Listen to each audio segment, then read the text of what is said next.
Mayank episode 42 इन हिंदी। दोस्तों, इस chapter में माहौल पूरी तरह बदल जाता है। जहां पहले हल्की नोकझोंक और तकरार थी, वही अब कहानी पहुंचती है सबसे खास पल पर, नई जिंदगी के जन्म पर। गुरु का गुस्सा और मयंक की मासूमियत। जब श्रुति ने गुस्से में डांटा तो मयंक ने तुरंत श्रुति की पपेट से हाथ हटा लिया और फिर मासूम चेहरा बनाकर बोला, मास्टर अचानक नाराज क्यों हो गए? दोस्तों, कभी कभी इंसान सब समझते हुए भी अनजान बन जाता है। वैसा ही हाल यहां मयंक का था। श्रुति के ठंडे चेहरे पर हल्की लालिमा आ गई।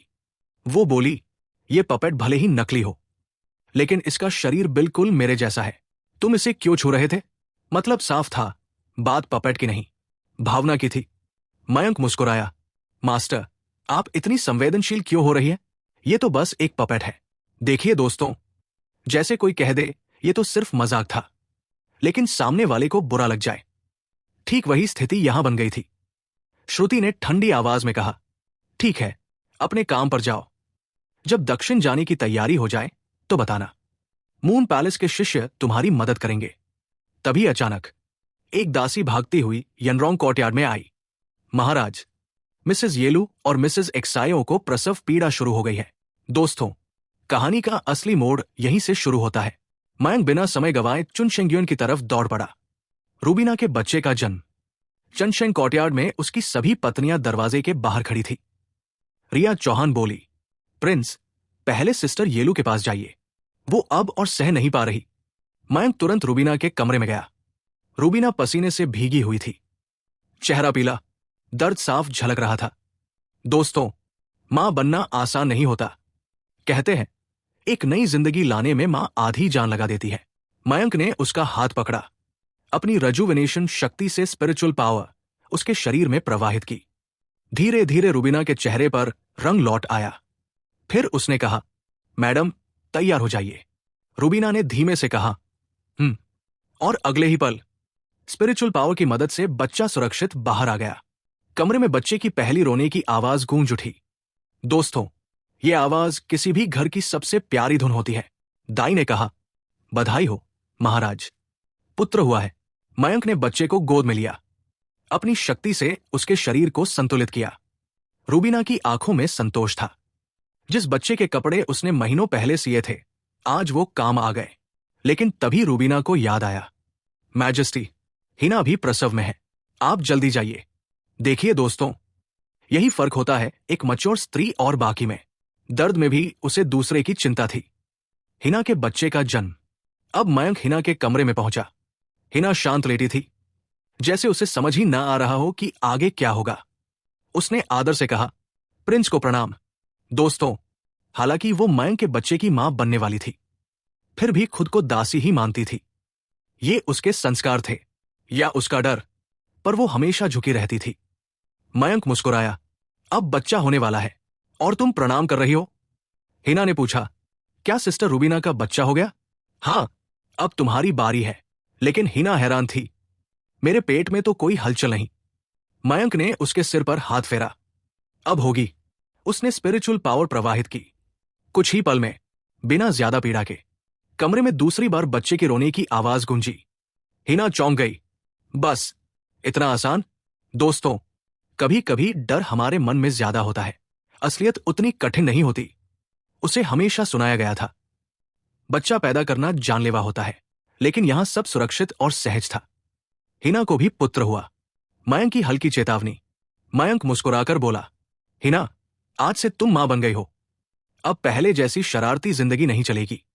दोस्तों, कुछ लोग शादी के बाद भी बच्चे जैसे रहते हैं, लेकिन मां बनते ही जिम्मेदारी अपने आप आ जाती है। हिना शर्मा गई, मैं समझ गई। स्टडी रूम में बड़ा रहस्य। दोनों बच्चों को देखकर मयंक स्टडी रूम में गया। अब उसे सिस्टम का रिवॉर्ड देखना था।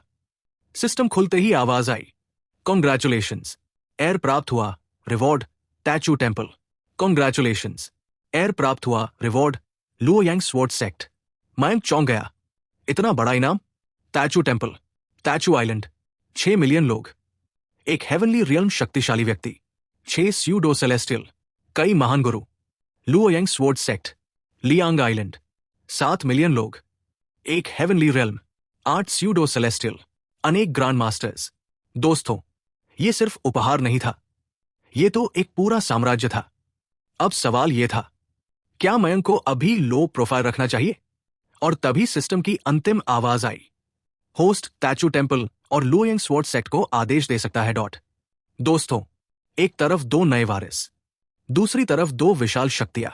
दोस्तों, जैसे ही हालात तेज हुए, मयंक ने तुरंत सिस्टम से कहा, उन्हें तुरंत मेरे संपर्क में लाओ। अब सोचो जरा, तैचू टेम्पल और लुओयंग स्वॉर्ड सेक्ट, इन दोनों शक्तियों का नाम भी मयंक ने पहले कभी नहीं सुना था। और ऊपर से ये दोनों साउथ ईस्ट सी में थे। मतलब साफ है, ये जगह डैक्सिया डायनेस्टी से बहुत दूर है। अब प्रैक्टिकल सोचो, अगर कोई दूर देश से मदद के लिए आ रहा हो तो उसे पहुंचने में समय लगेगा ही। इसीलिए मयंक ने सोचा, पहले संपर्क कर लेते हैं। तभी सिस्टम की आवाज आती है। लुओयंग स्वॉर्ड सेक्ट के सेक्ट मास्टर और तैचू टेम्पल के होली मास्टर ने आदेश प्राप्त कर लिया है। वे अपने लोग ग्रेट एक्साये डायनेस्टी की ओर भेज रहे हैं। दोस्तों, यहां मयंक को एक बहुत बड़ी बात समझ आई। उसे लगा कि इस दुनिया में हेवनली बीइंग्स कम नहीं है, बस वे दुनिया के अलग अलग कोनों में छिपकर बैठे हैं। इसलिए आम लोगों को उनके बारे में बहुत कम पता है। अब सवाल उठता है, आजकल सब इतने लोकी क्यों हैं? जब दो और हेवनली बीइंग्स उसकी शक्ति में जुड़ गए तो ग्रेट एक्साये डायनेस्टी पर कब्जा करना कोई बड़ी बात नहीं लग रहा था। लेकिन अचानक मयंक के मन में एक डर आया। उसने सोचा, अगर मुझे सिस्टम से सेलेस्टियल बीइंग्स मिल सकते हैं तो क्या दूसरे डायनेस्टीज में भी सेलेस्टियल बीइंग्स हो सकते हैं? और अगर भविष्य में उसे कई बड़े डायनेस्टीज जीतने पड़े तो क्या रास्ते में हेवनली बीइंग्स उसकी सबसे बड़ी रुकावट बनेंगे? सोचते सोचते उसने अपने कनपटियों को दबाया। फिर खुद से कहा, अभी इतना आगे मत सोचो, पहले डैक्सिया का एम्परर बनो। युद्ध की शुरुआत। दोस्तों, इधर हिना और रूबीना के बच्चे का जन्म हुआ और उधर नॉर्दर्न किंगडम और डैक्सिया डायनेस्टी के बीच युद्ध की शुरुआत हो गई। मयंक ने इस बार 3 दिशाओं से हमला करने की योजना बनाई। पहली सेना दीपक के नेतृत्व में सीधे दक्षिण की ओर मार्च करेगी। पहले क्यूआई स्टेट पर हमला, फिर उसे कब्जे में लेकर और आगे बढ़ना। दूसरी सेना आर्यन के नेतृत्व में दावू डायनेस्टी के यूपिंग काउंटी से प्रवेश करेगी, हेयांग काउंटी होते हुए सीधे कर्ण ठाकुर के बेस कैंप पर वार, मतलब सीधा दिल पर हमला।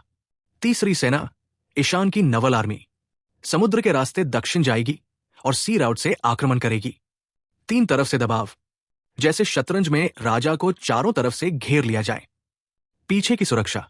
दोस्तों, समझदार राजा वही होता है जो पीछे का दरवाजा खुला नहीं छोड़ता। रितेश और कुणाल की 200,000 सेना को उत्तर में ही रोका गया ताकि डेव डायनेस्टी और दावू डायनेस्टी कोई चाल न चल सके। मयंक ने साफ सोचा, अगर मैं दक्षिण से जीत कर लौटूं और मेरी पत्नी, रखेलिया और बच्चे दुश्मन के हाथों में हों तो जीत का क्या फायदा? यानी फ्रंट भी सुरक्षित और रियर भी सुरक्षित। साथ ही उसने ब्लैक ड्रैगन किंगडम को आदेश दिया, जब मैं दक्षिण जाऊं तो तुम डेव डायनेस्टी पर इतना दबाव बनाओ कि वो नॉर्दर्न किंगडम पर हमला करने की हिम्मत न करे। ये हुई असली राजनीति, एम्परर एक्साये की चाल। नॉर्दर्न किंगडम की हलचल ने एम्परर एक्साये को भी सतर्क कर दिया। उसने 200,000 सैनिक उत्तर की ओर भेजे ताकि मयंक की दक्षिणी चढ़ाई रोकी जा सके। साथ ही हैवी कैवलरी पश्चिम में कर्ण ठाकुर से निपटने भेजी गई। एम्परर एक्साये ने पहले कर्ण ठाकुर को बढ़ने दिया था ताकि उत्तर वालों को लगे कि ग्रेट एक्साये कमजोर हो रहा है। यानी ये सब एक शतरंजी चाल थी। अब जब प्रिंस मयंक खुलकर मैदान में उतर चुका है तो कर्ण ठाकुर जैसे मोहरे की जरूरत खत्म हो चुकी है। डेयू डायनेस्टी एम प्रेस की योजना। डेयू डायनेस्टी के रॉयल पैलेस में एम्परर अलीशा लाल फीनिक्स रोब और क्राउन पहने खबर सुनती है कि नॉर्दर्न किंगडम दक्षिण की ओर बढ़ रहा है। उसके चेहरे पर लंबे समय बाद मुस्कान आई। उसने सोचा, अगर नॉर्दर्न किंगडम अपनी पूरी ताकत दक्षिण में लगा दे तो उत्तर लगभग खाली हो जाएगा। वो एम्परर एक्साये पर भरोसा करती थी। उसे यकीन था कि एम्परर एक्साये नॉर्दर्न किंगडम को रोके रखेगा, जिससे नॉर्दर्न किंगडम और सैनिक दक्षिण भेजता रहेगा। लेकिन उसे अपनी बहन जिया पर अब भरोसा नहीं रहा। जिया नॉर्दर्न किंग को नियंत्रित नहीं कर पाई। मून पैलेस के हेवनली बीइंग्स भी नॉर्दर्न किंगडम पहुंच चुके थे। अलीशा को शक था, शायद जिया ने मुझे धोखा दे दिया। लेकिन उसने सोचा, अब फर्क नहीं पड़ता, अगर नॉर्दर्न किंगडम खाली हो जाए तो डेयू उसकी महत्वपूर्ण सिटीज पर कब्जा कर सकता है और शायद नॉर्दर्न किंगडम के रहस्यमयी हथियार भी सीधे हाथ लग जाए। अचानक संकट, ब्लैक ड्रैगन किंगडम। तभी खबर आई, ब्लैक ड्रैगन किंगडम में असामान्य गतिविधि हो रही है। अलीशा का चेहरा सख्त हो गया। ब्लैक ड्रैगन किंगडम की सेना कम थी, लेकिन वे एलीट सोल्जर्स थे, एक सैनिक 10 के बराबर। अगर वे उत्तर पश्चिम से हमला कर दें और उसी समय नॉर्दर्न बारबेरियंस भी सक्रिय हो जाए, तो डेयू डायनेस्टी दो तरफ से फंस सकता है। अब वो खुलकर हमला करने की हिम्मत नहीं कर सकती थी, लेकिन चाले चलना उसे आता था। गुप्त योजना, अलीशा ने पूछा। यूएन की कोई खबर? उत्तर मिला, प्रिंसेस डब्ल्यू चंग प्रिंस मैंशन में रहती है, कम ही बाहर निकलती है। अलीशा ने सोचा, अगर नॉर्दर्न किंग दक्षिण जाएगा तो मून पैलेस का हेवनली बीइंग भी उसके साथ जाएगा। मतलब नॉर्दर्न किंगडम बिना किसी बड़े रक्षक के रह जाएगा। और उसे खबर मिली थी कि उसकी बहन ग्रैंड मास्टर रियल में पहुंच चुकी है। 2 ग्रैंड मास्टर। सोचो दोस्तों, 2 ऐसे शक्तिशाली योद्धा क्या क्या कर सकते हैं। नॉर्दर्न किंगडम के हथियारों के ब्लूप्रिंट्स चुरा सकते हैं, या नॉर्दर्न किंग की पत्नियों और रखेलियों को अगवा कर सकते हैं, यानी सीधा दिल पर वार। Chapter and thoughts. दोस्तों, अब खेल सिर्फ तलवारों का नहीं है, ये दिमाग, रणनीति और धोखे का खेल है। मयंक दक्षिण से हमला कर रहा है, एम्परर एक्साई अपनी चाल चल रहा है, एम्परर अलीशा पीछे से साजिश बुन रही है, और ब्लैक ड्रैगन किंगडम मौके की तलाश में है। अब असली सवाल यह है, कौन किसे मात देगा, और क्या हेवनली बीइंग्स इस युद्ध का रुख बदल देंगे। दोस्तों, अब कहानी फिर से राजनीति, साजिश और रहस्यमयी मुलाकातों की तरफ मुड़ती है। स्थान है नॉर्थलैंड, यानचिंग, और जगह नॉर्थ पैलेस। युद्ध नजदीक है और मयंक दिन रात काम में डूबा हुआ है। युद्ध की तैयारी और जिम्मेदारी। मयंक अपने स्टडी रूम में बैठा था। सामने सरकारी दस्तावेजों का ढेर लगा हुआ था। हर दिन हजारों रिपोर्टें, ज्यादातर संदीप संभाल लेता था, लेकिन जो दस्तावेज सेना से जुड़े होते उन्हें मयंक खुद पढ़ता था। दोस्तों, जो शासक सेना की शक्ति अपने हाथ में रखता है, उसे हर छोटी बड़ी बात खुद देखनी पड़ती है। यही असली राजधर्म होता है। अचानक सूचना। तभी बाहर से दासी की आवाज आई, मैजेस्टी, कमांडर रोहन आपसे मिलना चाहते हैं। आने दो। रोहन अंदर आया और बोला, प्रिंस को प्रणाम। मयंक ने बिना सिर उठाए पूछा, क्या बात है? रोहन बोला, क्राउन प्रिंसेस यानचिंग लौट आई है और उनके साथ कई शक्तिशाली लोग हैं। मयंक ने तुरंत सिर उठाया। क्या वो लू मैंशन गई? नहीं, वो क्राउन प्रिंसेस बनकर नहीं लौटी। उन्होंने अपनी पहचान बदल ली है। नई पहचान का खेल, रोहन ने बताया। उन्होंने झूठी खबर फैलाई कि हेयांग काउंटी जाते समय डाकुओं ने हमला किया और क्राउन प्रिंसेस मारी गई। अब वो एक नई पहचान के साथ यानचिंग आई है। दोस्तों, जब कोई अपनी पहचान छोड़ देता है तो समझ लीजिए कि वो बड़ा खेल खेलने वाला है। मयंक के मन में सवाल उठा, क्या पलक अब क्राउन प्रिंसेस का बोझ छोड़कर सिर्फ पलक बनना चाहती है, या तइन सेक्ट की कोई चाल है? उसने आदेश दिया, उस पर नजर रखो।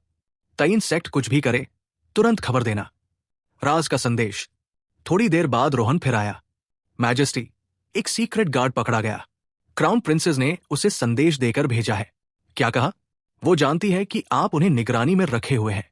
उनके पास महत्वपूर्ण बात है, वो आपसे मिलना चाहती है। दोस्तों, पलक तइन गॉड सेक्ट की सेन थी। वो कैसे नहीं समझती कि कौन उसका पीछा कर रहा है, लेकिन अब वो खुद संदेश भेज रही थी। मतलब मामला गंभीर था। मयंक ने एक जेड पेंडेंट रोहन को दिया। उसे दे दो, कहो आज रात नॉर्थ पैलेस के स्टडी रूम में आ सकती है। रात की मुलाकात। काफी देर बाद दासी ने कहा, मैजेस्टी, मिस एक्सयूई आपसे मिलना चाहती है। दोस्तों, देखा आपने, अब कोई उसे क्राउन प्रिंसेस नहीं कह रहा, सब उसे मिस एक्सयूई बुला रहे हैं। पलक अंदर आई। बैंगनी रंग की पोशाक, सजीली चाल, चेहरे पर वही रहस्यमय मुस्कान। मयंक मुस्कुराया, तुम तो दक्षिण जाने वाली थी, फिर लौट क्यों आई? पलक ने मेज पर पड़े दस्तावेजों को देखा और बोली, कुछ ही महीनों में प्रिंस इतने जिम्मेदार हो गए, अब पूरा ध्यान राजकाज पर। दोस्तों, ये बातचीत सिर्फ शब्द नहीं थी, ये 2 चालाक दिमागों की टक्कर थी। छुपी हुई चाहत। पलक ने हल्का सा चार्मिंग टेक्निक इस्तेमाल किया। वो जानती थी ये मयंक पर काम नहीं करेगा, लेकिन ये एक इशारा था। मयंक उठकर उसके पास आया। तो जांच लो, मैं बदला हूं या नहीं। दोनों के बीच आकर्षण की लहर दौड़ गई। कई महीनों बाद पलक ने फिर वही एहसास महसूस किया जिससे वो भागती रही थी, पर भूल नहीं पाई। दोस्तों, कुछ रिश्ते ऐसे होते हैं जिनसे दूर जाना आसान है, लेकिन दिल से निकालना नामुमकिन। यहां दोनों के बीच का पल निजी और गहरा था। एक दूसरे की चाहत, अधिकार और अधूरी कहानी का मिलन। सुबह की सच्चाई। सुबह की पहली किरण कमरे में आई। मयंक ने मुस्कुराकर कहा, अब तो मानोगी, मैं बदला नहीं। पलक हल्का हंसी, हाँ, प्रिंस नहीं बदले। फिर मयंक ने गंभीर होकर पूछा, अब सच बताओ, लौटने का असली कारण क्या है, असली खतरा? पलक का चेहरा अचानक गंभीर हो गया। तयन कल्ट के लीडर की आत्मा जाग गई है। उन्होंने दक्षिण में एक शहर का रक्त बलिदान किया। दोस्तों, यह सिर्फ साजिश नहीं थी, यह खून से लिखा हुआ षड्यंत्र था। पलक बोली, उन्हें एक परिपूर्ण शरीर चाहिए। तयन गॉड सेक्ट के एल्डर्स मानते हैं तुम वही हो। कोर एल्डर सीईओ भी यानचिंग आई है। वो स्यूडो सेलेस्टियल स्तर की है। कमरे में सन्नाटा छा गया। पलक की स्वीकारोक्ति। पलक ने धीमे स्वर में कहा, मैं जान जोखिम में डालकर तुम्हें चेतावनी देने आई हूं। बताओ, क्या इनाम मिलेगा? मयंक मुस्कुराया, इनाम? कुछ बच्चे दे दूं?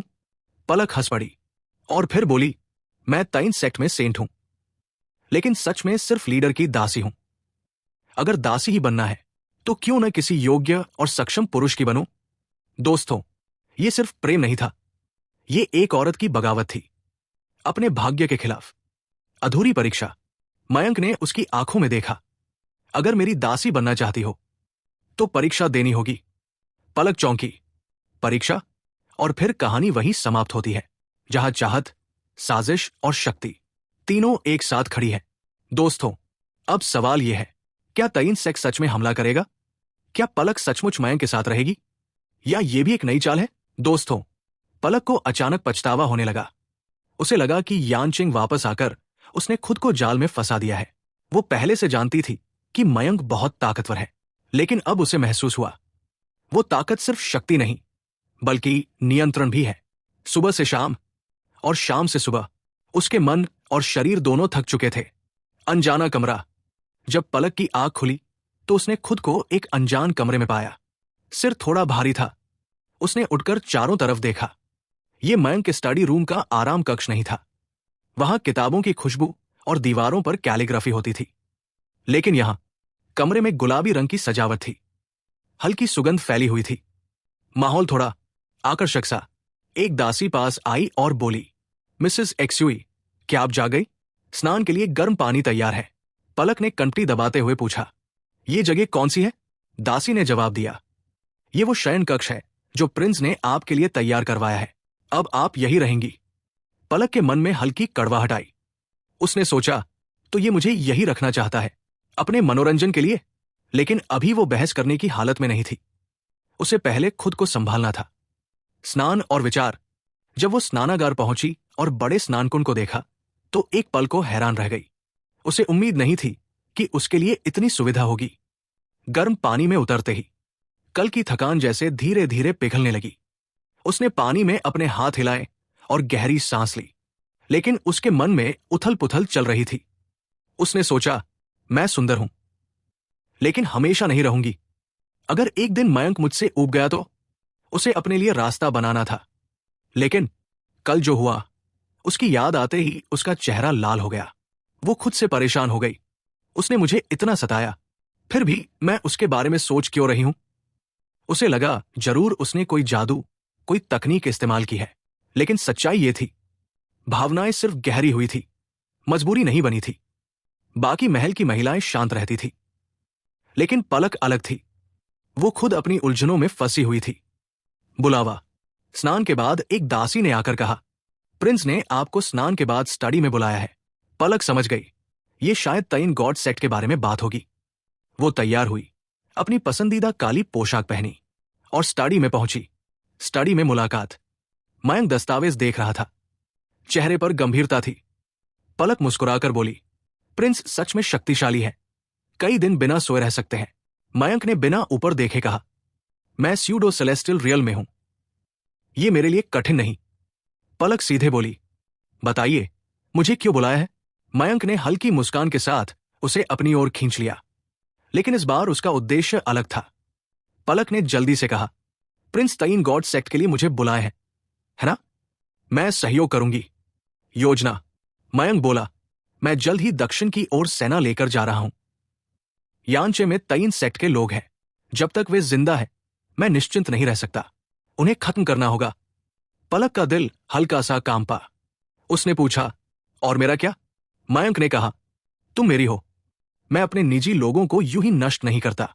ये शब्द सुनकर पलक के भीतर अजीब सी गर्माहट दौड़ गई। वो खुद से चौंक गई। मैं ऐसा क्यों महसूस कर रही हूं? लेकिन उसने खुद को संभाला। जाल बिछाने की योजना। मयंक ने नक्शा निकालते हुए कहा, कल तुम उन्हें इस रास्ते से बाहर लाओ। मैं वही घात लगाकर बैठा रहूंगा। पलक समझ गई, लेकिन डर अभी भी था। उसने पूछा, प्रिंस बाद में मुझे खत्म तो नहीं करेंगे? मयंक मुस्कुराया, मैं एक साम्राज्य का नेता हूं। अपने शब्द से पीछे नहीं हटता। पलक बोली, इतिहास गवाह है, बड़े लोग अक्सर अपनी दासियों को अच्छा अंत नहीं देते। मयंक ने उसकी आंखों में देखते हुए कहा, दूसरों की दासियों का अंत बुरा होता है, मेरी नहीं। तुमने तान्या के बारे में सुना है, वो मेरी दासी थी। अब वो महल में सम्मान से रहती है और मेरे बेटे की मां है। पलक कुछ पल चुप रही, फिर धीरे से बोली, तो इस बार दासी राजकुमार पर भरोसा करेगी। Chapter and feeling. दोस्तों, ये चैप्टर सिर्फ राजनीति नहीं, बल्कि मन की लड़ाई भी दिखाता है। पलक भरोसा कर रही है, लेकिन डर अभी भी है। मयंक चाल चल रहा है, लेकिन उसके अपने मकसद है। कल जाल बिछेगा, तईन सेक्ट फंसेगा या नहीं, और पलक का फैसला सही साबित होगा या नहीं। दोस्तों, अब कहानी उस मोड़ पर है जहां दिल, चाल और राजनीति तीनों एक साथ खेल रहे हैं। पलक और मयंक की आखिरी बात। उस पल मयंक ने पलक से कहा, मैं तुम्हें एक वादा कर सकता हूं, जब मैं डैक्सिया का सम्राट बनूंगा तो तुम्हें कम से कम एक कॉन्क्यूबाइन का दर्जा मिलेगा। दोस्तों, मतलब साफ था। वो उसे बिल्कुल छोड़ देने की बात नहीं कर रहा था। लेकिन पलक हंस पड़ी। उसने कहा, मैजेस्टी, सपने मत दिखाइए। मैं बेवकूफ नहीं हूं। ज्यादा से ज्यादा आप मुझे एक दासी की तरह ही रखेंगे। औपचारिक दर्जा? वो कैसे मिलेगा? देखिए, जो लड़की पूरी जिंदगी चालाकी और साजिशों के बीच रही हो, उसे मीठी बातें जल्दी भरोसा नहीं दिलाती। मयंक बोला, मत मानो, लेकिन मैं जो कहता हूं करता हूं। पलक की चिंता। पलक उठने लगी और बोली, मुझे अब जाना होगा। 2 दिन से गायब हूं। अगर सीईओ को शक हो गया तो मुश्किल हो जाएगी। मयंक ने उसे रोका नहीं। जाते जाते पलक बोली, मुझे नहीं पता आपने मुझ पर क्या असर किया है, लेकिन आपके साथ बिताए दिन मेरी जिंदगी के सबसे खुश दिन हैं।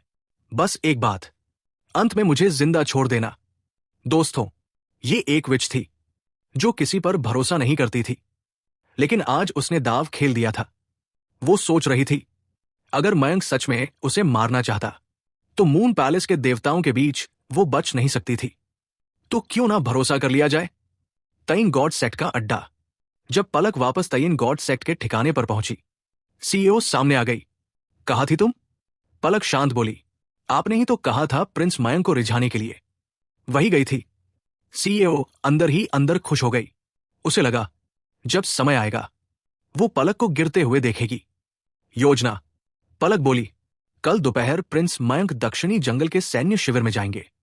सैनिकों का हौसला बढ़ाने के लिए भाषण देंगे। ये हमारा सबसे अच्छा मौका है। यानचेंग पास है, मून पैलेस के देवता वहां से नहीं हटेंगे। सीईओ थोड़ी चिंतित हुई, अगर उन्हें पता चल गया तो? पलक बोली, हमें तेजी से काम करना होगा। सुबह सब निकलेंगे, कई समूहों में बंटेंगे, ताकि उन्हें भ्रम हो। दोस्तों, ये चाल शतरंज की तरह थी। एक गलत चाल और खेल खत्म। सीईओ ने हामी भर दी। शाम का दृश्य। सूरज डूब रहा था। आसमान लाल हो चुका था। जंगली हंस वी आकार में उड़ रहे थे। मयंक दिन भर के काम के बाद फेंगयुन कोर्टयार्ड लौट रहे थे। तभी उन्हें भुने हुए मांस की खुशबू आई। आज डिनर में बारबेक्यू। खुशबू का पीछा करते करते वो इशिता के आंगन पहुंच गए। इशिता का नया रूप। इशिता हरे रंग की ड्रेस में थी, आस्तीन चढ़ी हुई, पूरा भुना हुआ मेमना पलट रही थी। दोस्तों, जो लड़की हमेशा राजघराने की शालीन लेडी लगती थी, आज खुद हाथ से खाना बना रही थी। एक मेड ने प्रिंस को देख लिया। प्रणाम। इशिता घबरा गई। मैजेस्टी, मुझसे गलती हो गई, मैं दोबारा ऐसा नहीं करूंगी। मयंक हैरान, गलती? किस बात की? इशिता बोली, आंगन में ऐसा काम करना उचित नहीं। दोस्तों, वो सोच रही थी कि प्रिंस नाराज होंगे, लेकिन मयंक हंस पड़े। किसने कहा तुम्हें मना है? इशिता को यकीन ही नहीं हुआ। वो तो सुनती आई थी कि प्रिंस का गुस्सा तेज है। असली वजह? मयंक ने पूछा, अगर रोस्ट लैम्प खाना था तो रसोई से बनवा लेती, खुद क्यों? इशिता शर्मा गई। जब से अलग भोजन हुआ है फेंग्यून कॉर्टयार्ड जैसा स्वाद नहीं मिला। सोचा खुद बनाकर वही स्वाद लाओ। दोस्तों, मतलब साफ है, हमारी ये एरिस्टोक्रेटिक लेडी असल में फूडी निकली। एक तरफ तयिन सेट की साजिश, दूसरी तरफ इशिता की सादगी, और बीच में खड़ा है मयंक, जिसे हर मोर्चे पर संतुलन बनाना है। अब सवाल यह है, क्या कल का सैन्य शिविर वाला दिन शांति लाएगा या तूफान? दोस्तों, आज का चैप्टर 434 इशिता इज प्रेग्नेंट भावनाओं, किस्मत और जिंदगी के नए मोड़ से भरा हुआ है। मैं इसे वैसे ही समझा रहा हूं जैसे कोई अपने दोस्त को बैठाकर कहानी सुनाता है। मीनिंग वही रहेगा, लेकिन शब्द अपने होंगे, और YouTube AI वॉइस फ्रेंडली अंदाज में। चैप्टर 434 इशिता मां बनने वाली है। दोस्तों, जब से इशिता मयंक की स्त्री बनी थी, वो बिल्कुल बदल गई थी। जो पहले किन फैमिली की घमंडी बड़ी बेटी थी, अब वो शांत, संयमित और समझदार बन चुकी थी। क्यों? क्योंकि किन फैमिली खत्म हो चुकी थी। उसे साफ समझ आ गया था, अब इस दुनिया में उसका सहारा सिर्फ मयंक है। अगर वो ईमानदारी से रहे, राजनीति में न पड़े, शक्ति के लिए लड़ाई न करे, तो उसका जीवन शांति से कट सकता है। कभी कभी इंसान हालात से सीख जाता है, जैसे तूफान के बाद पेड़ झुकना सीख जाता है ताकि अगली बार टूटे नहीं। बदलती हुई दिनचर्या। पहले प्रिंस मैंशन में सब साथ बैठकर फेंग्यून कोर्ट में खाना खाते थे। वहां का खाना इतना शानदार था कि इशिता जैसी कुलीन परिवार की लड़की ने भी ऐसा स्वाद पहले नहीं चखा था। लेकिन जब हिना और रूबीना ने बच्चे को जन्म दिया, लोगों की संख्या बढ़ गई। अब सब साथ नहीं खा सकते थे। मयंक रोज फेंग्यून्युआ में खाना खाता था, तो रसोई भी वहीं पर ज्यादा ध्यान देती थी, और ऐसे में बाकी आंगनों को थोड़ा नजरअंदाज कर दिया जाता था। इशिता उन्हीं में से एक थी। खाना अच्छा था, लेकिन वो शाही व्यंजन नहीं मिलते थे, जैसे रोस्टेड होल लैम्ब। उसने सोचा, अगर शेफ वही मसाले इस्तेमाल करें तो स्वाद वही क्यों नहीं आएगा।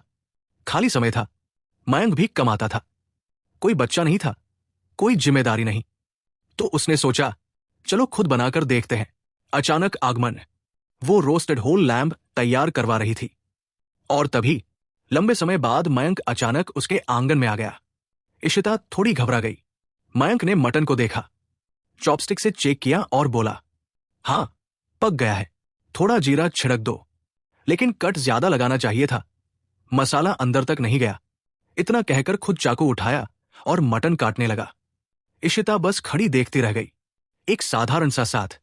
मयंक बोला, आगे से जो खाना है पहले बता दिया करो, या कुछ दासियों को सिखा लो, खुद भी बना सकती हो, महल में ये अनुमति है। इशिता तुरंत बोली, धन्यवाद महाराज।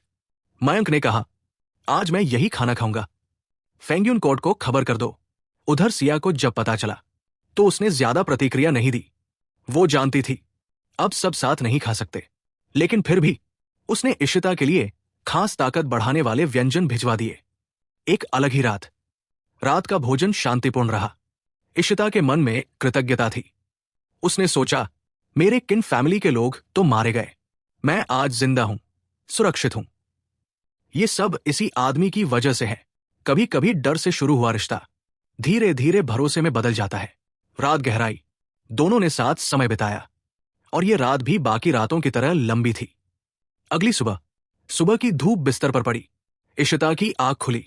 उसने मयंक का चेहरा देखा, शांत, गहरी नींद में। दोनों पास पास लेटे थे। वो बस उसे देखती रही। कुछ देर बाद मयंक जागा। तभी उसने सिस्टम इंटरफेस देखा, और अचानक उसके चेहरे पर हल्की मुस्कान आई।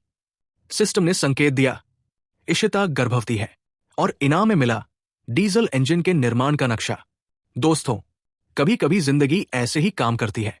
जिस चीज के लिए इंसान बहुत कोशिश करे वो नहीं मिलती, और जो बिना इरादे के हो जाए वही बड़ी खुशी दे जाती है। मयंक ने पहले कितनी कोशिश की, लेकिन सिया, स्नेहा शर्मा, नेहा शर्मा कोई गर्भवती नहीं हुई। और यहां बस एक साधारण सी रात, और इशिता मां बनने वाली थी। सच्चाई का पल। मयंक ने इशिता के गाल को छूते हुए कहा, तुम गर्भवती हो, अब अपना ध्यान रखना। इशिता सन्न रह गई। मैं गर्भवती?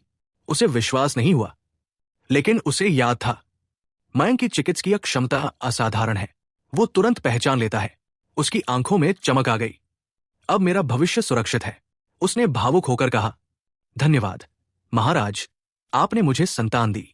मयंक हल्का मुस्कुराया, फिर बोला, आज आराम करो, मुझे बाहर काम है, क्योंकि आज उसे तयीन गॉड सेक्स से निपटना था। दोस्तों, ये चैप्टर सिर्फ गर्भधारण की खबर नहीं है, ये इशिता की नई शुरुआत है। एक डर से भरी लड़की से एक होने वाली मां तक का सफर। अब सवाल यह है, क्या यह बच्चा भविष्य में सत्ता के खेल को बदलेगा? क्या इशिता का स्थान महल में मजबूत होगा? कहानी अब और भी दिलचस्प होने वाली है। दोस्तों, अब कहानी पहुंच चुकी है सीधे टकराव पर। अब चालें नहीं, तलवारें बोलेंगी। शहर के बाहर जाल। इशिता के आंगन से निकलते ही मयंक ने राजवीर को बुलाया और कुछ सैनिकों के साथ शहर से बाहर निकल गया। उसे पूरा भरोसा था, पलक ने तयीन गॉड सेक्ट के लोगों को इकट्ठा करके यानचेंग के बाहर कहीं घात लगवाई होगी। सोचिए दोस्तों, कभी कभी शेर खुद शिकार बनने का नाटक करता है ताकि सारे शिकारी एक ही जगह आ जाएं। मयंक भी वही कर रहा था। असल में तो वो पैलेस में बैठकर राजवीर को भेज सकता था, लेकिन उसने सोचा, इनमें कई बड़े योद्धा हैं, अगर इन्हें यूं ही मार दिया तो उनकी शक्ति व्यर्थ जाएगी। क्यों न खुद जाकर उनकी ताकत अपने अंदर समेट लूं? उसका इरादा साफ था, शक्ति इकट्ठा करना और बाद में उसे अपनी पत्नियों तक बांटना। जंगल में सन्नाटा। दूसरी तरफ तयीन गॉड सेक्ट के लोग जंगल में छिपे थे। चारों तरफ खामोशी, पत्ते तक नहीं हिल रहे थे। तभी एक जासूस भागता हुआ आया। नॉर्थ किंग इसी रास्ते आ रहा है, साथ में सिर्फ एक ग्रैंड मास्टर है। सबके चेहरे खिल उठे। सीईओ तो स्यूडो सेलेस्टियल स्तर की थी। उसे लगा, एक ग्रैंड मास्टर को रोकना मेरे लिए खेल है। योजना साफ थी, वो ग्रैंड मास्टर को रोक लेगी, बाकी लोग मयंक को पकड़ लेंगे। अचानक रुकावट। थोड़ी देर बाद घोड़ों की टाप सुनाई दी। सबने सांस रोक ली, लेकिन अचानक रथों का काफिला रुक गया। सब चौंक गए। क्या हुआ? पलक बोली, कुछ गड़बड़ है, मैं आगे देखती हूं। वो धीरे धीरे आगे बढ़ी। रोहन ने उसे पहचान लिया। संकेत समझते ही उसने चिल्लाया, अटैक! और अगले ही पल आसमान से गोले बरसने लगे। जंगल गूंज उठा। तयीन सेक्ट के लोग चारों तरफ बिखर गए। सीईओ चिल्लाई, हम पकड़े गए, लेकिन वो भागी नहीं। उसने सोचा, मैं स्यूडो सेलेस्टियल हूं, ये हथियार मुझे नहीं रोक सकते। उसने सीधे बीच वाले शानदार रथ की तरफ दौड़ लगा दी। धोखा पूरा। रोहन चिल्लाया, प्रिंस की रक्षा करो, लेकिन कोई सैनिक आगे नहीं बढ़ा। सीईओ को शक नहीं हुआ। उसने तलवार से रथ का दरवाजा तोड़ा। अंदर मयंक बैठा मुस्कुरा रहा था। अरे बूढ़ी अम्मा, घर पर पोते पोतियों को संभालना चाहिए था, डकैती करने क्यों आ गई? सीईओ ठाका मारकर बोली, हिम्मत है तुम में प्रिंस, चलो अब मेरे साथ चलो। असली सच। जैसे ही उसने हाथ बढ़ाया, मयंक के शरीर से तेज आभा फूट पड़ी। सीईओ जम गई। Pseudo celestial? उसे यकीन नहीं हुआ। इतनी कम उम्र और ये स्तर। दोस्तों, कभी कभी असली ताकत वही होती है जिसे दुश्मन सबसे कम आंकता है। असली मुकाबला। सीईओ बोली, अगर साथ नहीं चलोगे तो जबरदस्ती ले जाऊंगी। उसने तलवार चलाई। मयंक हवा में उछला। वो उसे खुली जगह की तरफ ले गया, जैसे कोई खिलाड़ी भीड़ से दूर जाकर असली मुकाबला करता है। ये जगह ठीक है, तुम्हारी कब्र के लिए। सीईओ गुर्राई, देखते हैं। 1000 वेव्स। मयंक ने तलवार घुमाई। 1000 वेव्स। तलवार से लहरों जैसी ऊर्जा निकली। धरती कांप उठी। मिट्टी ऐसे उड़ी जैसे समुद्र की लहरें टकरा रही हों। सीईओ बच निकली और बोली, सोलिटिंग स्वॉर्ड टेक्निक। उसकी तलवार से काली ऊर्जा निकली। वो कंकाल जैसी आकृति बन गई। जहां से गुजरी, पत्ते सूख गए। दोस्तों, ये साधारण युद्ध नहीं था, ये दो स्यूडो सेलेस्टियल की भिड़ थी। अंतिम चाल। मयंक मुस्कुराया। अच्छा है, डीमन सेक्ट की चालें वाकई जहरीली होती है। वो एक झटके में उसके पीछे पहुंचा और गरजा। Ice and snow seal the territory. ठंडी ऊर्जा चारों तरफ फैल गई। हवा जमने लगी। धरती पर बर्फ की परत चढ़ने लगी। जंगल का तापमान अचानक गिर गया। दोस्तों, अब असली फैसला होने वाला था। क्या सीईओ टिक पाएगी या तयीन सेक्ट का खेल यही खत्म? दोस्तों, अब कहानी अपने सबसे खतरनाक मोड़ पर पहुंच चुकी है। ये एक्शन, साजिश, धोखा और असली ताकत का चैप्टर है। मैं इसे वैसे समझा रहा हूं जैसे कोई दोस्त आपको बैठकर पूरी घटना समझाता है। मीनिंग वही रहेगा, लेकिन अंदाज इंसानी होगा और YouTube AI voice friendly. Chapter, जमी हुई हवा और मौत का खेल। दोस्तों, जैसे ही स्पिरिचुअल एनर्जी छोड़ी गई, आसपास की हवा अचानक जम गई। एक ठंडी दिखने वाली बर्फीली लहर सीधे सीएओ की तरफ बढ़ी। उसे पीछे से खतरे का एहसास हुआ। वो बचने के लिए हिली, लेकिन अगले ही पल उसका शरीर हिलना बंद। पूरा शरीर जैसे किसी ने जकड़ लिया हो। उसके चेहरे पर अविश्वास था। ये कैसी कला है? मेरा शरीर क्यों नहीं चल रहा? Ice and snow ceiling technique. Mayank ने मन ही मन सोचा, मास्टर श्रुति ने सच में काम की चीज सिखाई है। Ice and snow ceiling technique एक कंट्रोल टेक्निक। लड़ाई में कई बार एक पल ही काफी होता है, बस आधा सेकंड का मौका और सामने वाला खत्म। 1000 लेयर्स वेव। मौका देखकर मयंक ने तुरंत 1000 लेयर्स वेव चला दी। तलवार की ऊर्जा की परतें सीधा सीएओ पर गिरी। वो छूटने की कोशिश कर रही थी, लेकिन अनगिनत स्वॉर्ड एनर्जी ने उसे जमीन पर गिरा दिया। वो मरी नहीं, लेकिन बुरी तरह घायल थी। खून उगलते हुए उसने कहा, मैंने प्रिंस मयंक को कम आंका, लेकिन क्या कुछ चालों से मुझे मार पाओगे? Blood thirsty Beed. तभी उसने एक लाल मनका निकाला और एक्टिवेट किया। Blood thirsty Beed sacrifice. अगले ही पल पूरा आकाश रक्तलाल, जैसे दुनिया ही बदल गई हो। मयंक भी चौंक गया। ये स्यूडो सेलेस्टियल है। इतनी खतरनाक वस्तु कैसे? क्या स्वर्ग दखल नहीं देगा? राजवीर की एंट्री। दूर खड़े राजवीर ने खतरा भाप लिया। Burial realm palm. एक ही प्रहार, सीईओ सीधे मिट्टी में धंस गई। लाल मनका टूट गया। खून का धुंध छंट गया। राजवीर तुरंत मयंक के सामने आया। मैजेस्टी, आप ठीक है? साजिश का खुलासा।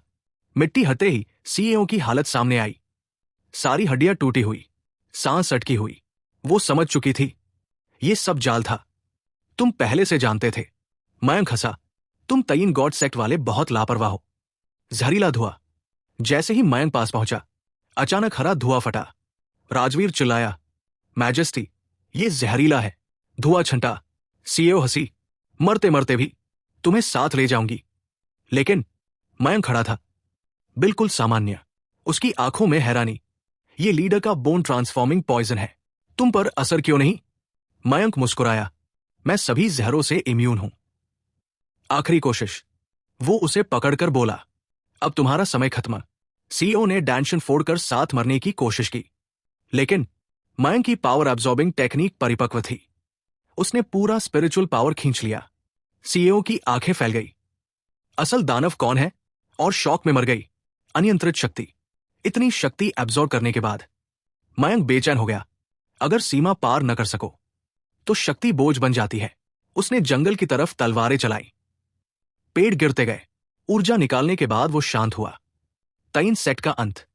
राजवीर के लौटते ही तयीन सेक्ट बिखर गया। ग्रैंड मास्टर और नीचे वाले। राजवीर के सामने कुछ नहीं। तभी पलक दौड़कर मयंक के सामने आई और फुसफुसाई, जल्दी मुझे कंट्रोल करो। मयंक समझ गया।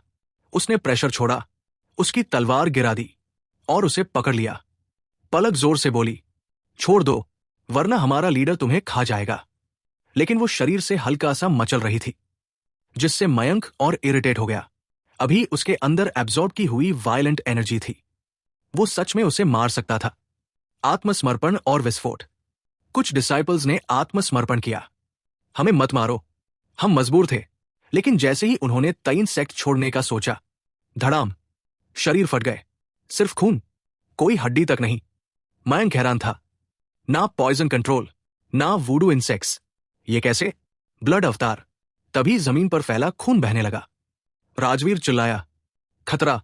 खून इकट्ठा हुआ, एक विशाल रक्ताकृति बन गई।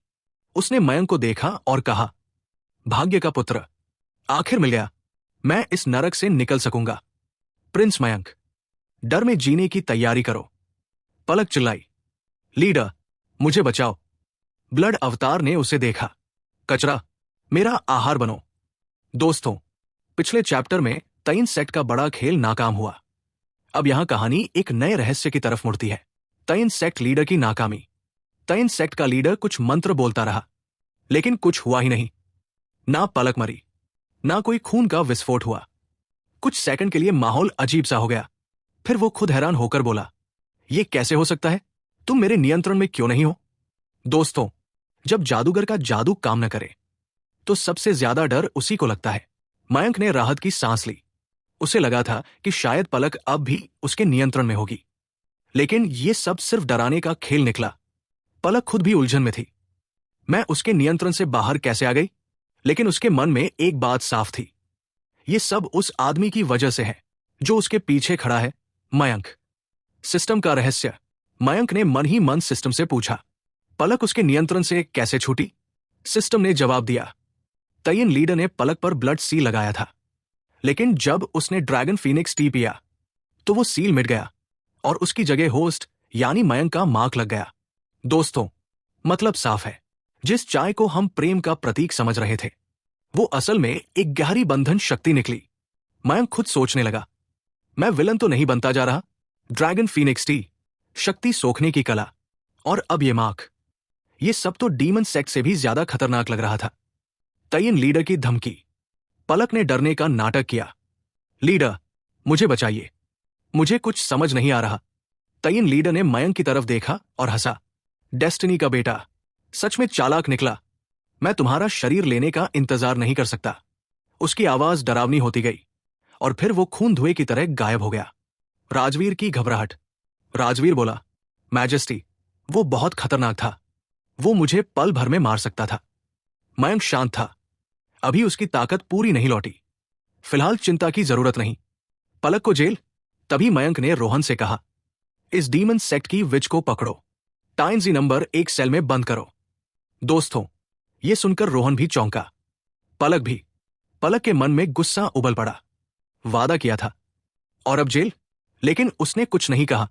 वो चुपचाप टाइम्स नंबर 1 सेल पहुंची। जेल या महल, वहां पहुंचकर वो हैरान रह गई। ये जेल कम, एक छोटा सा कोर्टयार्ड ज्यादा लग रहा था।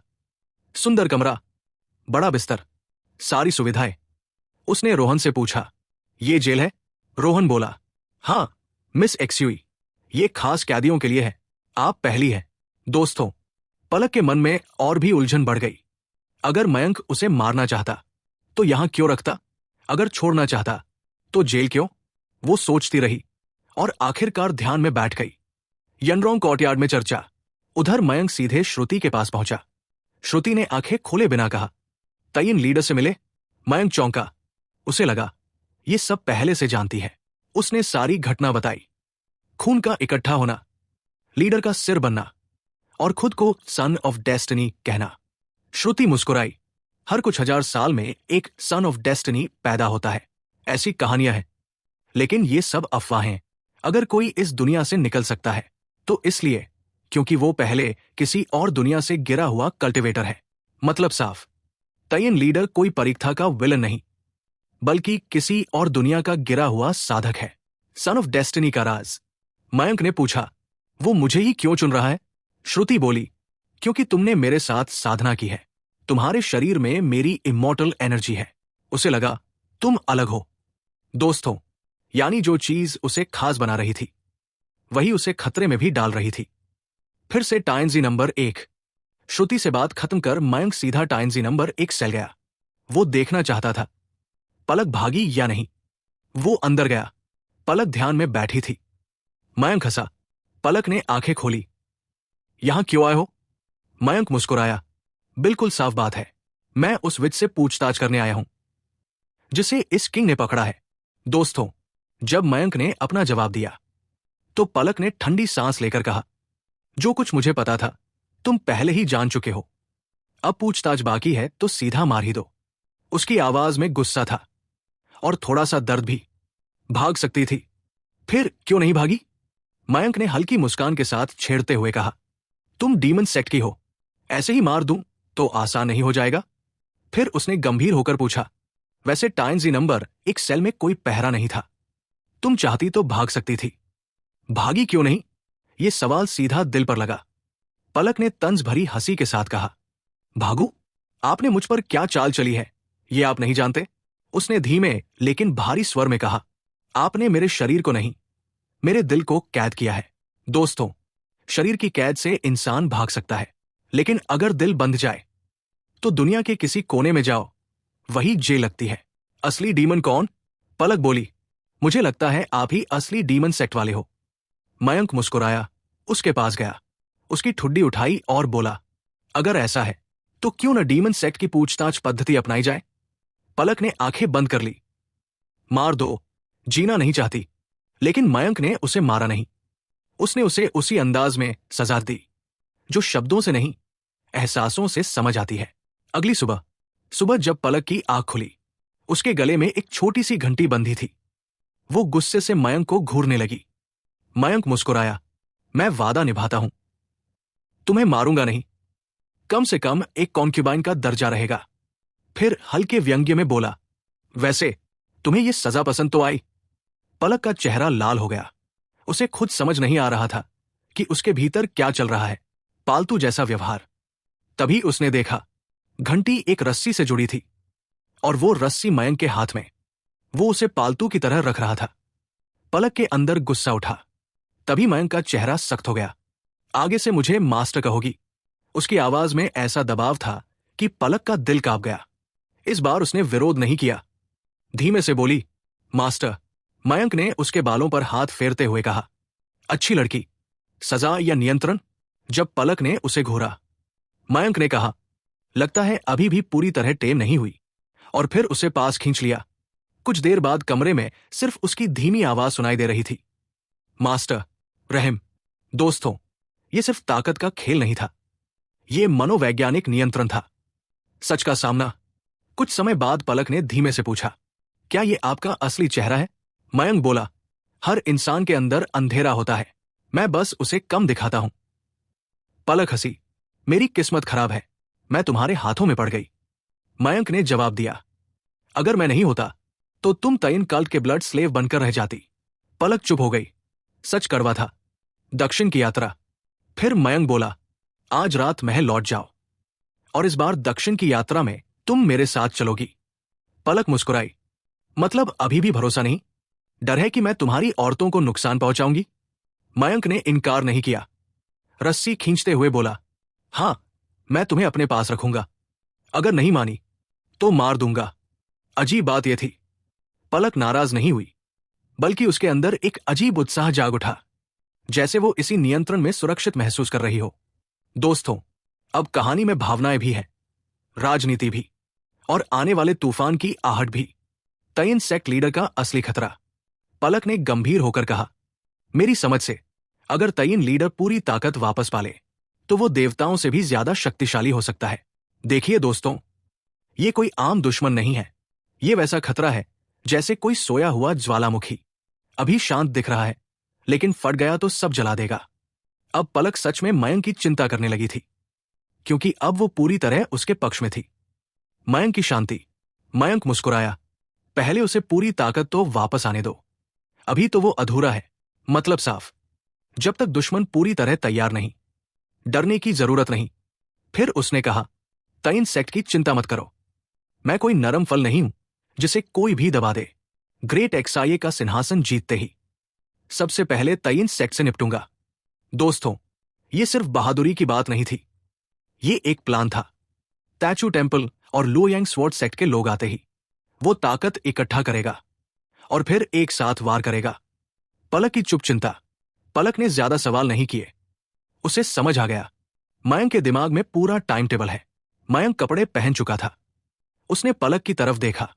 गोरा रंग, लंबी टांगे, पतली कमर, आवाज में वो खनक। ऐसी दासी को छोड़ना आसान नहीं होता। पलक ने उसकी नजरें महसूस की और हल्का सा कांप गई। फिर से वही इरादा तो नहीं, लेकिन इस बार मयंक शांत रहा। तान्या और पलक। मयंक बोला, तुम और तान्या की कहानी मिलती जुलती है। दोनों बचपन में माता पिता से दूर रही, किसी संगठन ने पाला, एक मिशन के कारण मेरे करीब आई और फिर पूरी तरह मेरी हो गई। दोस्तों, कुछ लोग किस्मत से मिलते हैं, कुछ हालात से, लेकिन पलक और तान्या के स्वभाव में फर्क था। तान्या मोहक थी, लेकिन उतनी चालाक नहीं। पलक के अंदर डीमन सेक्ट की परछाई थी, थोड़ी टेढ़ी, थोड़ी खतरनाक। पलक बोली, मैं मिसेस वैंग से सीखूंगी और आगे से आपकी सेवा करूंगी। मयंक मुस्कुराया और चला गया। पलक के मन की बात। कमरे में अकेली पलक ने इधर उधर देखा, फिर अपने पेट को छुआ। सिर्फ एक दिन में ऐसा लग रहा है जैसे वजन बढ़ गया। वो हल्का सा मुस्कुराई, लगता है इस आदमी से पीछा नहीं छूटेगा। फिर उसने सोचा, इतना सताता है, अगर इसके कुछ बच्चे हुए तो मैं उन्हें ही डांटूंगी। ये सोचकर वो खुद हंस पड़ी, लेकिन फिर उसने साधना शुरू की, शरीर की अशुद्धियां निकालने के लिए। आरोही का संदेश। उधर पैलेस में आरोही की दासी ने आकर बताया, आरोही आपसे मिलना चाहती है।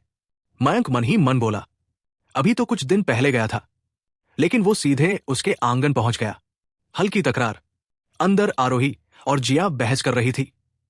आरोही बोली, जब अलीशा यहां आएगी तब देखूंगी तुम्हारी जुबान कैसे चलती है।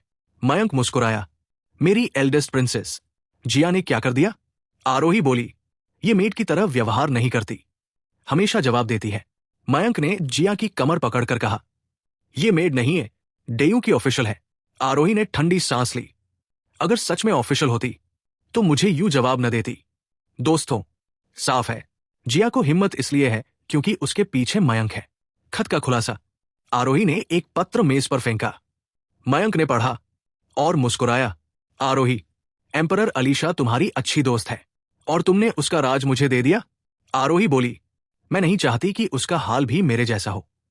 पत्र में योजना थी, नॉर्दर्न किंगडम में अराजकता फैलाना, हथियारों के नक्शे चुराना, मयंक की पत्नियों और बच्चों का अपहरण करना, फिर सिंहासन जीतने के बाद उसे ब्लैकमेल करना। दोस्तों, यह सिर्फ साजिश नहीं थी, पूरा राजनीतिक जाल था। मयंक की प्रतिक्रिया। मयंक बोला, योजना बुरी नहीं है, लेकिन उसे नहीं पता था कि तुम पहले ही मेरी हो। आरोही ने ठंडे स्वर में कहा, अगर मैं साथ न देती तो वो किसी और को भेजती। मयंक शांत था। यांचे में कई ग्रैंड मास्टर्स हैं, प्रिंस मैंशन में भी। आरोही ने सीधा पूछा, मुझे भी गिन रहे हो? मयंक मुस्कुराया, तुम मेरी पत्नी हो, खतरे में साथ नहीं दोगी? आरोही चुप हो गई। दोस्तों, दिल उसका अब भी कहीं उलझा था। वो मयंक का साथ देगी, लेकिन अलीशा के खिलाफ खड़ा होना उसे आसान नहीं लग रहा था। एक तरफ तइन सेक्ट का खतरा, दूसरी तरफ अलीशा की साजिश, और बीच में खड़ी आरोही की दुविधा। अब सवाल यह है, क्या ग्रेट एक्साइए का सिंहासन जीतने से पहले मयंक को अपने ही घर की दीवारें मजबूत करनी होंगी? दोस्तों, एक तरफ आरोही की वो बहन जैसी दोस्त एम्परर अलीशा, जिसके साथ उसने जीवन मरण के पल देखे थे, और दूसरी तरफ उसका अपना आदमी मयंक। सोचो जरा, अगर आपको अपने सबसे अच्छे दोस्त और अपने जीवन साथी में से किसी एक का साथ चुनना पड़े, कितना मुश्किल होगा? आरोही इसी दुविधा में थी। किसकी जीत होगी? वो जानती थी, एक दिन मयंक और अलीशा में से कोई एक जीतेगा। लेकिन अभी हालात क्या कहते हैं? नॉर्थ किंगडम की सेना बहुत मजबूत है, मून पैलेस का समर्थन भी मयंक के पास है। मतलब साफ है, इस समय मयंक के जीतने की संभावना ज्यादा है। लेकिन अगर अलीशा हार गई, अगर वो इस छोटे लेकिन खतरनाक आदमी से हार गई, क्या उसका भविष्य खत्म हो जाएगा? क्या वो कभी हेवनली बीइंग बन पाएगी? आरोही के दिल में हल्का दर्द था। मयंक का भरोसा। आरोही चुप थी। मयंक मुस्कुराया और बोला, मुझे अपनी पत्नी पर पूरा भरोसा है। ये एक साधारण वाक्य था, लेकिन उसके अंदर बहुत गहराई थी। अगर अलीशा हार गई तो?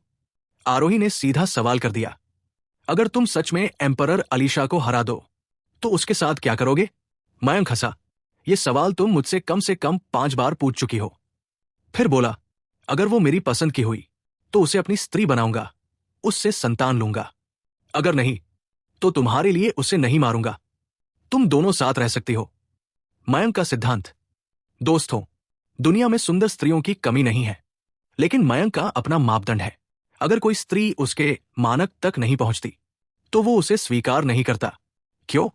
क्योंकि अगर हर सुंदर चेहरा ही स्वीकार कर ले तो उसका साम्राज्य बन जाएगा, और एक शासक को भावनाओं से ज्यादा संतुलन चाहिए। आरोही की शंका। आरोही ने उसकी बात सुनी, लेकिन पूरी तरह विश्वास नहीं हुआ। मयंक दुनिया जीतना चाहता है, और दुनिया जीतने के लिए खून बहाना पड़ता है, राज परिवारों को खत्म करना पड़ता है। फिर वो कैसे कह सकता है कि उसे हत्या पसंद नहीं?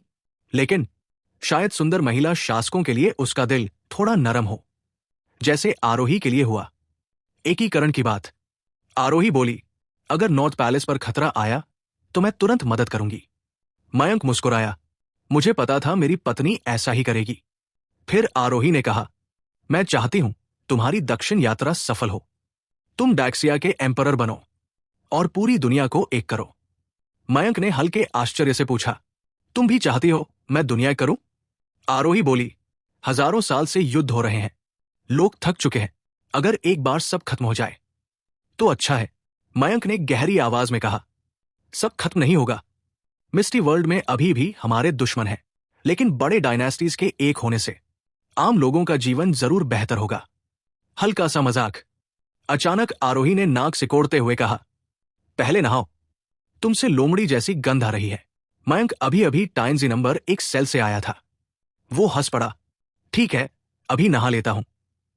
फिर उसने दासी से कहा, गर्म पानी तैयार करो। शरारत। सब तैयार था। मयंक नहाने जा रहा था, लेकिन अचानक उसने आरोही को उठाकर अपनी बाहों में भर लिया। आरोही चौंकी, ये क्या कर रहे हो? मयंक हंसते हुए बोला, मैंडरिन डकबाथ, आज तुम मेरी पीठ रगड़ोगी। आरोही ने नाराज होकर कहा, मैं तुम्हारी दासी नहीं हूं। मयंक बोला, मुझे तुम ही चाहिए। और वो उसे लेकर स्नानागार की तरफ बढ़ गया। जिया की मुस्कान। पास बैठी जिया ये सब देख रही थी। वो हल्का मुस्कुराई, चाहे आरोही कितनी भी मजबूत क्यों न हो। मयंक के सामने उसका भी बस नहीं चलता। थोड़ी देर बाद कमरे से हल्की आवाजें आने लगी। जिया ने ड्रैगन एंड फीनिक्स टी का कप उठाया, धीरे धीरे घूंट लिया।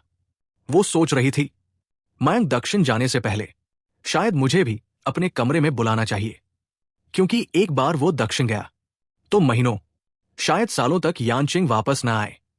जिया का बदला हुआ मन। पहले जिया शर्माती थी, उसे लगता था कि वो गलत है, लेकिन अब वो समझ चुकी थी, पति पत्नी का संबंध स्वाभाविक है, और जब मयंक के साथ समय बिताने से उसकी साधना भी बढ़ती है, तो फिर झिझक कैसी? दोस्तों, ये चैप्टर सिर्फ राजनीति नहीं है, ये रिश्तों की जटिलता है। दोस्ती बनाम प्रेम, शक्ति बनाम भावना। मयंक दक्षिण जाएगा। अलीशा उसका इंतजार कर रही है। आरोही बीच में खड़ी है, और जिया, वो भी अपने मौके की सोच रही है। अब देखना है दक्षिण की यात्रा क्या मोड़ लाएगी। दोस्तों, 1 महीना बीत चुका है। अब बातें नहीं, असली जंग का समय आ गया है। सेना तैयार। नॉर्दर्न किंगडम की पूरी सेना तैयार हो चुकी थी। आर्यन 200,000 सैनिकों के साथ हेयांग काउंटी की तरफ बढ़ चुका था। ईशान की नेवी भी दक्षिण की ओर जाने को तैयार थी। और अब मयंक खुद 200,000 सैनिकों की एक और टुकड़ी लेकर दक्षिण की ओर निकलने वाला था। राजनीतिक जिम्मेदारियां उसने संदीप को सौंप दी। दोस्तों, जब कोई राजा युद्ध पर निकलता है तो सिर्फ तलवार नहीं, अपना घर, अपना परिवार और पूरा राज्य पीछे छोड़कर जाता है। पहला पारिवारिक भोज। दक्षिण जाने की पहली रात मयंक ने फेंग्यून हॉल में पारिवारिक भोज रखा। उसकी सारी पत्नियां, उपपत्नियां और बच्चे मौजूद थे। हालांकि हॉल बहुत बड़ा था, लेकिन इतने लोग थे कि एक ही मेज पर बैठना संभव नहीं था। इसलिए भोजन अलग अलग परोसा गया, हर पत्नी के सामने उसका अपना खाना। दोस्तों, ये सिर्फ डिनर नहीं था, ये विदाई थी, जिम्मेदारियों का बंटवारा। मयंक ने सबसे पहले रिया चौहान की तरफ देखा। मैडम चौहान, मेरे जाने के बाद महल की सुरक्षा तुम्हारे जिम्मे है। रिया चौहान शांत स्वर में बोली, आप निश्चिंत रहें, मैं पूरा पैलेस संभालूंगी। फिर मयंक ने आरोही की तरफ देखा। एल्डेस्ट प्रिंसेस, मेरे परिवार का ध्यान रखना। आरोही ने हल्की नजर उठाई, अगर पैलेस पर खतरा आया तो मैं खुद खड़ी रहूंगी। दोस्तों, यह जवाब सिर्फ औपचारिक नहीं था, वो अब दिल से इस घर का हिस्सा बन चुकी थी, भले ही जुबान से स्वीकार न करे। सावधानी की हिदायत। मयंक बोला, आरोही और महान स्कॉलर दोनों यूनियन स्टेज में हैं, लगभग हेवनली रियल्म तक पहुंच चुके हैं, लेकिन फिर भी मेरे जाने के बाद बाहर कम निकलना। अगर निकलो तो सुरक्षा के साथ, और ऐसे स्थान पर जहां स्कॉलर तुरंत पहुंच सके। सिया बोली, हम पैलेस से बाहर नहीं जाएंगे, आप विजय के साथ लौटिए। जिया उबाई भी साथ। रिया चौहान ने सुझाव दिया, जिया उबाई को साथ ले जाइए। मयंक ने थोड़ी देर सोचा, ठीक है। फिर उसने कोने में चुप बैठी अंजलि की तरफ देखा। अंजलि, तुम मेरे साथ चलोगी। अंजलि का चेहरा शांत था, लेकिन दिल खुशी से भर गया, क्योंकि वो बिना बच्चों के थी, इसलिए मयंक के साथ जा सकती थी। पलक का मन। दूसरे कोने में बैठी पलक थोड़ा अलग महसूस कर रही थी। इतनी शांति, इतना अपनापन, और वो एक डीमन विच। उसे लगा जैसे वो यहां की नहीं है। तभी तान्या ने धीरे से कहा, सिस्टर एक्सुई, आप भी साथ जा रही है ना? पलक को राहत मिली, कम से कम किसी ने बात तो की। हां, प्रिंस ने कहा है। तान्या मुस्कुराई, मैं तो बच्चे की वजह से नहीं जा सकती। आप लकी हैं। दोस्तों, कभी कभी जिसे हम आजादी समझते हैं वो किसी और की मजबूरी होती है। श्रुति की बेचैनी। हॉल में हंसी मजाक चल रहा था, लेकिन श्रुति, यंगसियन, को अजीब लग रहा था। चारों तरफ मयंक की पत्नियां और बच्चे, और वो सिर्फ उसकी मास्टर। उसे लगा जैसे वो इस परिवार का हिस्सा नहीं है। सिया ने अचानक कहा, सीनियर यू, प्रिंस की सुरक्षा आपके भरोसे है। श्रुति ने ठंडे स्वर में कहा, मयंक मेरा डायरेक्ट डिसाइपल है, मैं उसे नुकसान नहीं होने दूंगी। अंतिम रात। भोज खत्म हुआ। सबकी नजरें मयंक पर थी। आज की रात वो किसके साथ रहेगा? मयंक मुस्कुराया, मैडम चौहान, आज रात फेंग्यून पैलेस में रुकना, कुछ जरूरी बात करनी है। बाकी सब समझ गई। धीरे धीरे सब चली गई। सुबह तक बातचीत। रिया चौहान और सिया उसके साथ रही। रात सिर्फ भावनाओं की नहीं थी, जिम्मेदारियों की भी थी। मयंक ने दोनों से लंबी चर्चा की। सुरक्षा व्यवस्था, गुप्तचरों की गतिविधियां, संभावित खतरे, तयन सेक्ट और अलीशा की चालें। ये बातचीत भोर तक चली। प्रस्थान का समय। सुबह की पहली किरण कमरे में आई। मयंक खड़ा हुआ। रिया चौहान और सिया ने खुद उसे तैयार किया। काले और सुनहरे बॉर्डर वाला राजसी वस्त्र पहनाया। मयंक ने कहा, पैलेस तुम्हारे भरोसे है। दोनों ने एक साथ कहा, सावधानी से जाइए, हम आपके लौटने का इंतजार करेंगे। महल का द्वार। जब मयंक पैलेस के द्वार पर पहुंचा, उसकी सारी पत्नियां वहां खड़ी थी। किसी की आंखों में आंसू, किसी के चेहरे पर मजबूती, लेकिन दिल सबका भारी था, क्योंकि कोई नहीं जानता ये जंग कितने समय तक चलेगी। दोस्तों, अब असली कहानी शुरू होती है। दक्षिण की तरफ मार्च करता हुआ नॉर्थ किंग, पीछे रह गया उसका परिवार। क्या वो विजयी लौटेगा या ये विदाई लंबी हो जाएगी? दोस्तों, मयंक ने एक नजर अपनी पत्नियों और रखेलियों पर डाली और उसके चेहरे पर हल्की मुस्कान आ गई। सोचो जरा, लगभग 20 साल हो गए उसे इस दुनिया में आए हुए। उसने कभी कल्पना भी नहीं की थी कि एक दिन उसके पास इतना बड़ा और खुशहाल परिवार होगा। अगर वो अपनी पिछली जिंदगी अर्थ वाली में होता तो शायद ये सब कभी नहीं मिलता, चाहे सिस्टम किसी भी मकसद से उससे जुड़ा हो। कम से कम उसने जीवन का सुख तो भोगा है। उसने मन ही मन कहा, धन्यवाद इस दुनिया को, धन्यवाद सिस्टम को। एक एक करके सबको विदा कहा।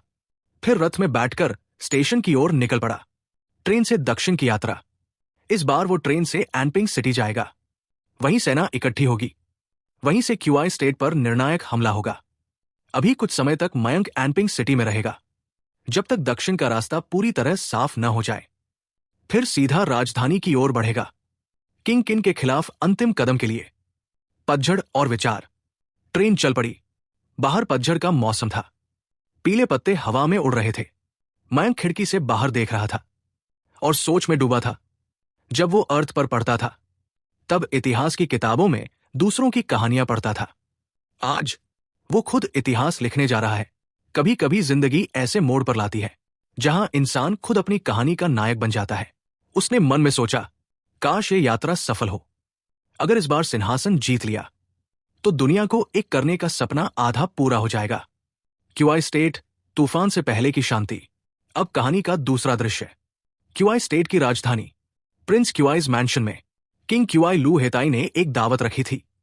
सब बड़े बड़े एरिस्टोक्रेटिक फैमिलीज के मुखिया मौजूद थे। किंग क्यूआई ने शराब का गिलास घुमाते हुए कहा, नॉर्थ किंगडम की सेना तैयार है। अखबार में भी घोषणा हो चुकी है, नॉर्दर्न किंग जल्द ही दक्षिण आएगा। बताइए, हमें क्या करना चाहिए? सन्नाटा। पूरे हॉल में सन्नाटा छा गया। सब एक दूसरे को देखने लगे, जैसे परीक्षा में अचानक कठिन सवाल आ जाए और सबको जवाब पता हो, लेकिन कोई बोलने की हिम्मत न करे। डर किससे है?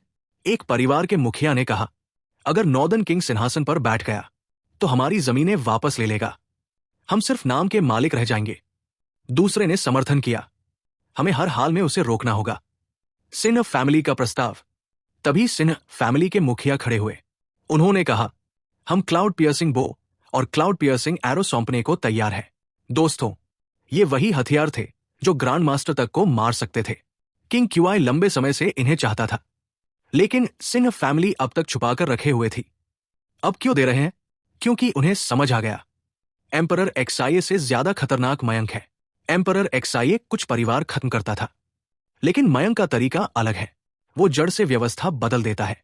किंग क्यूआई का आत्मविश्वास। किंग क्यूआई बहुत खुश हुआ।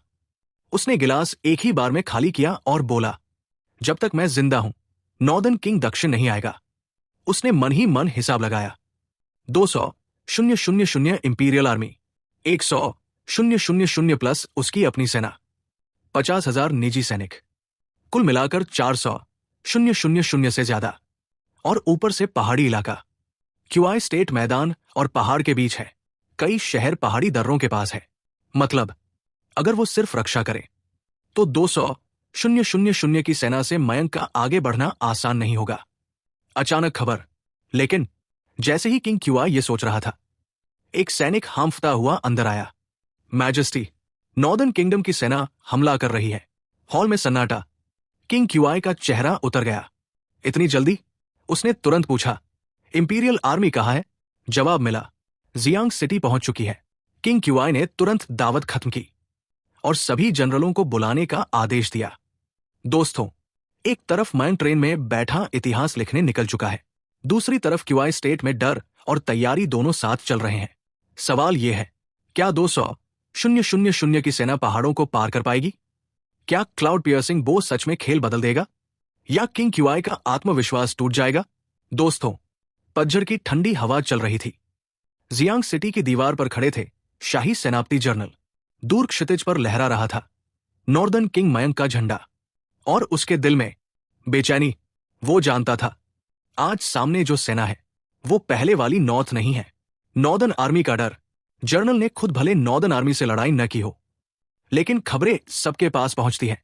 नॉर्थ ने उत्तर के बर्बरों को हराया, दावू जैसी ताकतवर शक्ति को झुका दिया, यहां तक कि दावू से जमीन और मुआवजा भी लिया। दोस्तों, ये साधारण सामंती राज्य नहीं रहा था, ये एक उभरती हुई शक्ति थी।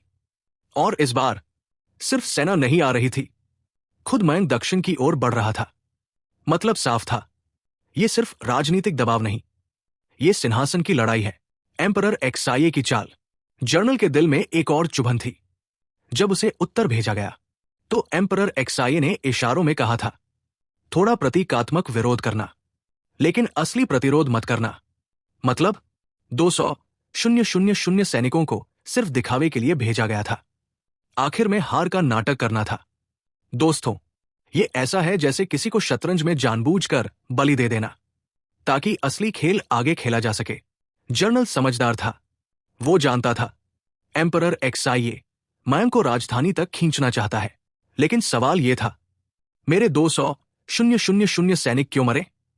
कमजोर सेना। उसकी सेना एलीट नहीं थी, अधिकांश नए भर्ती हुए सैनिक थे, कई ने असली युद्ध देखा ही नहीं था। वो मन ही मन सोच रहा था, क्या हमें जानबूझकर बलि का बकरा बनाया गया है? लेकिन वो एक जनरल था, आदेश मानना उसका कर्तव्य था। उसने लंबी सांस ली, जो होगा देखा जाएगा। एनपिंग सिटी मयंक की चाल। उधर एनपिंग सिटी में मयंक अपनी स्टडी में नक्शा देख रहा था। दीपक आया और बोला, मैजेस्टी, आदेश दीजिए। मयंक ने शांत स्वर में कहा, अभी हमला नहीं, ये पत्र जियांग सिटी भेजो। दीपक समझ गया, ये युद्ध से पहले आत्मसमर्पण का प्रस्ताव है। दोस्तों, मयंक जानता था जनरल और उसके सैनिक भी डैक्सिया के ही लोग हैं। खून खराबा टाला जा सकता है तो बेहतर है। शाम का संदेश। जियांग सिटी में दीपक की रोशनी में जनरल नक्शा देख रहा था। तभी खबर आई, जनरल, नॉर्दर्न किंग का दूत आया है। वो चौंका। कुछ देर बाद एक साधारण कपड़ों में नॉर्दर्न सैनिक आया। उसने पत्र सौंपते हुए कहा, जनरल ड्यू, हमारे किंग चाहते हैं कि आप देश के हित को देखें और बगावत का हिस्सा न बने। जनरल के मन में हल्की हंसी आई। बगावत? दक्षिण आकर सिंहासन लेने वाला खुद किसे बागी कह रहा है? उसने पत्र खोला। संदेश साफ था, सीधे आत्मसमर्पण करो, सिंहासन की लड़ाई में मत पड़ो। जनरल की दुविधा। जनरल सोचने लगा, अगर वो समर्पण कर देता है तो क्या होगा? एम्परर एक्साये अभी जीवित है, समर्पण करना मतलब विद्रोही बनना। उसके परिवार वाले राजधानी में हैं। दोस्तों, युद्ध मैदान में तलवार का डर कम होता है, लेकिन परिवार की सुरक्षा का डर ज्यादा। उसने दूत से कहा, किंग को धन्यवाद कहना, लेकिन मेरे रिश्तेदार राजधानी में हैं, मैं देशद्रोही नहीं बन सकता। दूत शांत रहा, वो सिर्फ संदेशवाहक था। अनिश्चित भविष्य।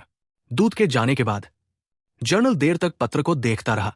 उसे नहीं पता आखिर जीत किसकी होगी। नॉर्थ की ताकत बड़ी है, लेकिन दक्षिण में भी प्रिंस और किंग झाओ कमजोर नहीं। सवाल सिर्फ राजनीति का नहीं था, उसके परिवार की जान दांव पर थी। अगर उसने समर्पण किया तो उसके प्रियजन तलवार के नीचे हो सकते हैं। दोस्तों, युद्ध सिर्फ मैदान में नहीं होता। कभी कभी असली लड़ाई दिल के अंदर चलती है। जनरल क्या करेगा? कर्तव्य निभाएगा या भविष्य चुनेगा? और मयंक, क्या अब सीधा युद्ध करेगा? दोस्तों, एपिसोड यही खत्म होता है। और दोस्तों, वीडियो को हाइप और शेयर करना न भूलें।